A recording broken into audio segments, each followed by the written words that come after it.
Я давно хотела сделать детскую одежду.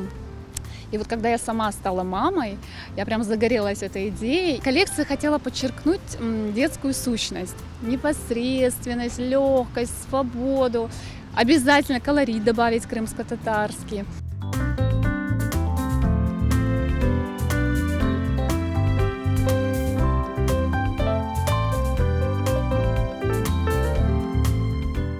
Немножечко его адаптировала для удобства ребенка.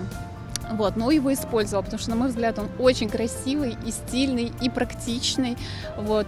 Также, кстати, такие платья планирую для взрослых сделать. Уникальность, конечно же, в том, что я смешала современную одежду с этникой, крымско-татарским колоритом, добавила его туда. Это очень современно выглядит, и в то же время как бы наша культура подчеркивается.